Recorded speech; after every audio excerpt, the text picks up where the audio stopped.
सबसे शक्तिशाली धनुष का नाम क्या था? हिंदू धर्म में अनेकानेक अस्त्र शस्त्र प्रसिद्ध हैं। सभी अस्त्र शस्त्रों में जो सबसे अधिक उपयोग किया जाता था वो था धनुष और बाण। हमारे ग्रंथों में ऐसे दिव्य धनुषों का वर्णन है जो समय समय पर अलग अलग योद्धाओं के पास था। इनमें से कुछ के बारे में तो आपने भी सुना होगा। आइए जानते हैं इनके विषय में संक्षेप से। जब भी दो सर्वश्रेष्ठ धनुषों की बात आती है तो दो धनुषों की व्याख्या अवश्य होती है। पिनाक महादेव का धनुष, इसे अजग भी कहा जाता है। श्रांग भगवान विष्णु का धनुष, इसे शर्क के नाम से भी जाना जाता है। इन दोनों धनुषों का निर्माण स्वयं परमपिता ब्रह्मा ने किया था। हालांकि कुछ स्थानों पर कहा गया है कि इन दोनों का निर्माण विश्वकर्मा ने किया था, तो कुछ ग्रंथों में देवराज इंद्र को इनका निर्माता बताया गया है। लेकिन अधिकतर ग्रंथों में ऐसा ही लिखा है कि इन दोनों को परमपिता ब्रह्मा ने ही बनाया था, और इनमें से एक धनुष रांग उन्होंने नारायण को दिया और दूसरा धनुष महादेव को। ये दोनों महान धनुष समान शक्तिशाली माने जाते हैं।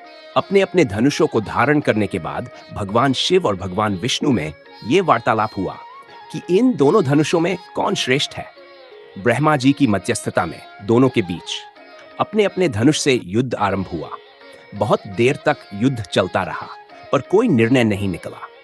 तब ब्रह्मा जी के अनुरोध पर दोनों ने युद्ध समाप्त किया और उनसे पूछा कि पिनाक और श्रांग में कौन सा धनुष श्रेष्ठ है। परमपिता ब्रह्मा ने कहा, इन दोनों धनुषों को मैंने अपने सर्वश्रेष्ठ कौशल से बनाया है, इसलिए इनमें अंतर बताना संभव नहीं है। लेकिन युद्ध के बीच में भगवान शिव श्रीहरि का युद्ध कौशल देखने के लिए कुछ समय के लिए रुक गए थे, इसीलिए उस आधार पर मैं श्रांग को पिनाक से श्रेष्ठ घोषित करता हूं। यह सुनकर महादेव रुष्ट हो गए। उन्होंने पिनाक को त्याग दिया और श्रीहरि से कहा, अब आप ही इस धनुष को भंग कीजिए। तब भगवान विष्णु ने कहा, समय आने पर मैं आपकी इच्छा अनुसार इसका नाश अवश्य करूंगा।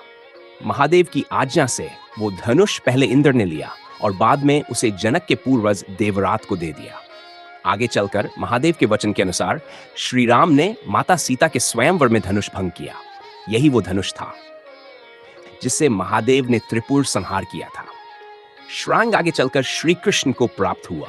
इसे शर्क के नाम से जाना गया। भगवान विष्णु ने इसे गोवर्धन नाम भी दिया। हालांकि कई स्थानों पर श्रांग और गोवर्धन को श्री हरि के दो अलग धनुष बताया गया है। कहते हैं कि महाभारत में श्री कृष्ण के धनुष को उनके अतिरिक्त केवल परशुराम, भीष्म, द्रोण, कर्ण और अर्जुन ही संभाल सकते थे।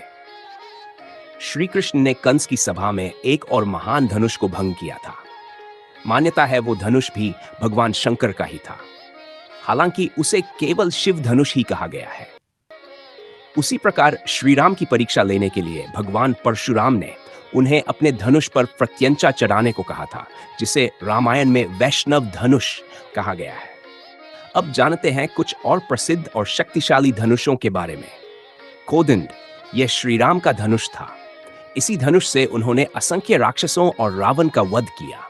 यह सभी दिव्यास्त्रों और महास्त्रों को धारण करने में सक्षम था। कुछ स्थानों पर लिखा है कि यह उन्हें महर्षि विश्वामित्र से प्राप्त हुआ था। विजय, इस धनुष का निर्माण विश्वकर्मा ने किया था।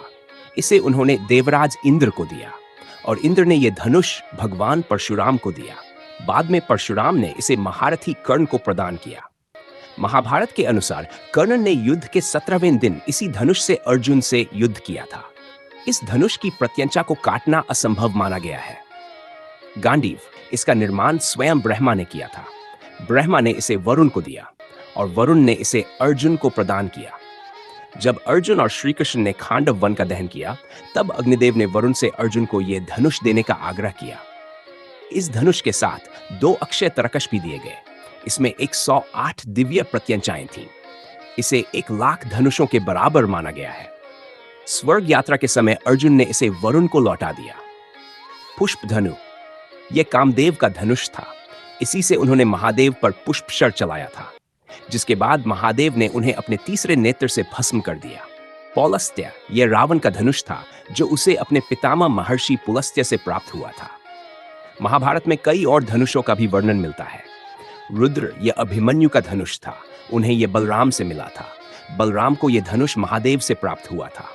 वायवी भीम का धनुष, महेंद्र युधिष्ठिर का धनुष, वैष्णव नकुल का धनुष, अश्विन सहदेव का धनुष, पौलस्त्य घटोत्कच का धनुष। यही धनुष त्रेता में रावण के पास था। अंगिरस गुरु द्रोण का धनुष जो उन्हें महर्षि अंगिरस से प्राप्त हुआ था। खोदंड ये द्वापर में श्री कृष्ण के पुत्र प्रद्युम्न को प्राप्त हुआ। अब जानते हैं उप पांडवों के धनुषों के नाम। रौद्र प्रतिविंध्य का धनुष, आग्नेय सुतसोम का धनुष, कौवेरी श्रुतकर्मा का धनुष, याम्य शतानीक का धनुष, गिरीश श्रुतसेन का धनुष,